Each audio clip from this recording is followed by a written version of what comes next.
Salut, c'est Sophie. Je vous propose chaque semaine des billets d'humour sur des thèmes divers et variés pour les femmes, mais pas que. Pour les femmes expats, mais pas que. Pour les femmes expats à Dubaï, mais pas que. Bref, vous l'aurez compris, pas vraiment de règles, juste l'envie d'avoir un petit rictus. Allez, souriez, la vie est courte et les dents sont tellement chères.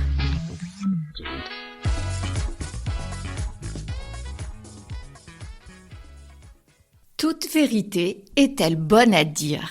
C'est la question que je me suis posée quand une amie a décidé de me dire tout le bien Non, je déconne. qu'elle pensait de mon dernier projet alors que je ne l'avais pas vraiment sollicité à s'y pencher. Vous savez, ces personnes qui, sous couvert d'une franchise pour laquelle pense-t-elle on devrait leur remettre une médaille, vous balancent les pires horreurs. C'est la même que vous avez mis des décennies à liquider à grand renfort de psychotropes et de séances de psy. Vérité or réalité édulcorée, telle est la question. Spontanément, j'ai envie de vous répondre que cela dépend de l'effet escompté. Si votre volonté est de blesser et de rayer la personne de votre vie à jamais, foncez. Car si l'on s'en réfère à la célèbre phrase « on peut rire de tout, mais pas avec n'importe qui », je poursuivrai que toutes les vérités ne sont pas bonnes à dire et particulièrement aux principaux intéressés. Comme nous ne sommes pas dans un essai philosophique, Ça c'est clair. et que nous n'avons pas 4 heures pour y répondre, penchons-nous plutôt sur les 2 axes principaux. Le premier, lorsque l'on ne vous a rien demandé. Pas la peine de faire du zèle et de déballer votre sincérité comme une Kardashian désirant à tout prix exhiber son dernier fessier. Voici donc une petite liste, bien évidemment non exhaustive, qui, si vous avez des doutes, pourrait vous aider. Non, on ne peut pas dire à son ado « Waouh, mon chéri, si tu touchais 1 euro par bouton d'acné, tu serais à la tête d'une fortune insensée !»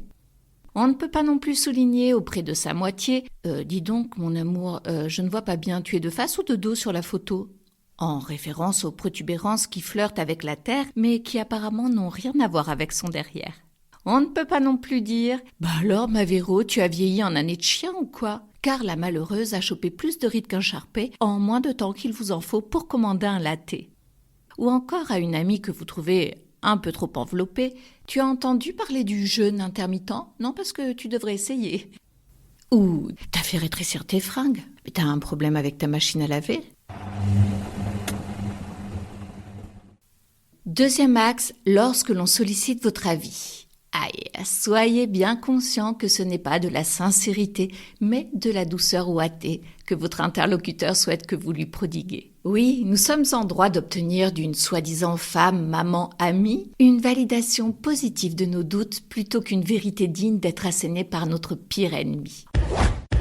En effet, lorsque votre ami vous demande moulé dans son nouveau bikini, « Tu trouves pas que je suis un peu serrée ?» Non, ce ne serait pas judicieux de lui dire « En toute honnêteté, on dirait que ton maillot fait une tentative de suicide en s'étouffant entre tes bourrelets. »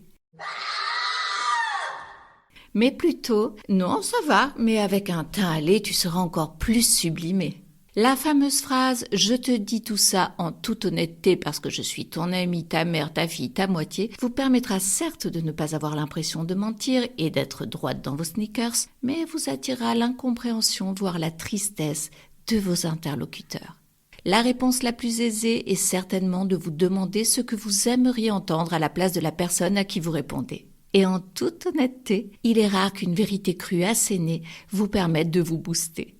Comme sur Insta, un max de filtres rajoutés pour amortir un tant soit peu la réalité.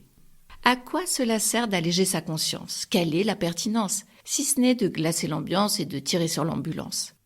Et pourquoi ?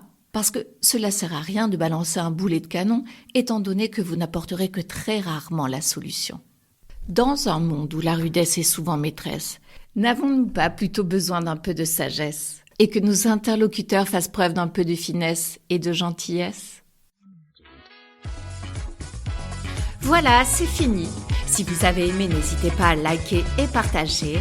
Moi, je vous dis à la semaine prochaine pour un nouveau billet.